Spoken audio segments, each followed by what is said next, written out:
A Brief History of Buddhism. Buddhism began as a quest to overcome these essential problems of life. Shakyamuni, or Siddhartha Gautama as he is also known, was a prince in a small province in northern India. He lived in comfort and luxury. But one day, he ventured outside of his palace gates. He saw hunger, sickness, and poverty. Witnessing this made him feel ashamed of his life of excess and luxury. He determined to find a path that would allow people to overcome these essential sufferings of life. He tried many different spiritual paths: meditation, fasting, living in isolation, even extreme practices such as sleeping on a bed of thorns and on bones in a cemetery.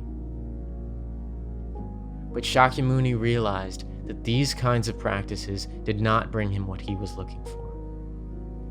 Shakyamuni then came upon a tree. He sat underneath this large Bodhi tree and meditated, determined to find an answer. Strong winds blew. He felt as if demons were attacking him. He worried this too was another futile path, but refused to give up as the storm raged on. And at last, he saw these demons for what they were: his own negativity and fear. Finally, he was able to attain enlightenment and perceive the law or principle that all living beings are endowed with courage, wisdom, and compassion. He then began sharing this knowledge with others. Disciples emerged and sought to understand and follow this revolutionary new way of life. Shakyamuni poured the essence of all his teachings into the Lotus Sutra, which radically declared that all people are equal and the purpose of life is happiness. After his death, the true teaching became diluted and fractured into many different sects. Shakyamuni even came to be revered as a god and not a human being. Nichiren Daishonin was born in Japan to a family of modest fishermen. As he grew up, he saw his country ripped apart by natural disasters, epidemics, and conflict. He asked himself, why is this happening? To put an end to this suffering, Nichiren vowed to become the wisest person of Japan. He diligently studied all schools of Buddhism.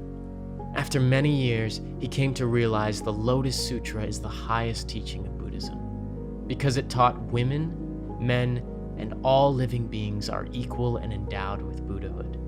This is the law of Nam-myoho Renge Kyo. He discovered by chanting and awakening to it, anyone can call forth their greatest self and win over life suffering. Nichiren stood up alone and went on his own epic quest to spread this law of Nam-myoho Renge Kyo.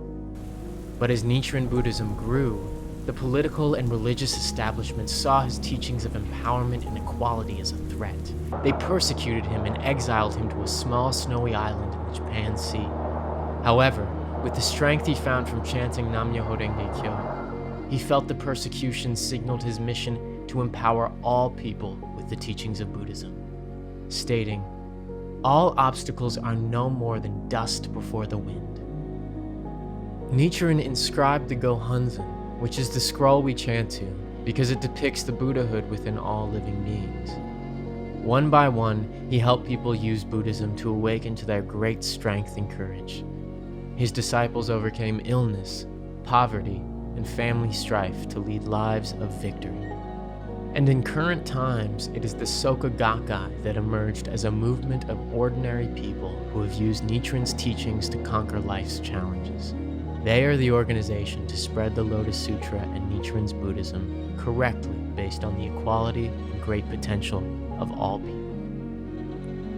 Today, due to the lion-hearted efforts of the three founding presidents and eternal mentors, Tsunesaburo Makaguchi, Jose Toda, and Daisaku Ikeda, to spread this Buddhism, people all around the world chant the law of Nam-myoho Renge Kyo as taught by Nichiren, to awaken to the same indomitable life state of Buddhahood, to see the dignity of their lives and others, to overcome all difficulties and problems with a sense of mission to inspire all.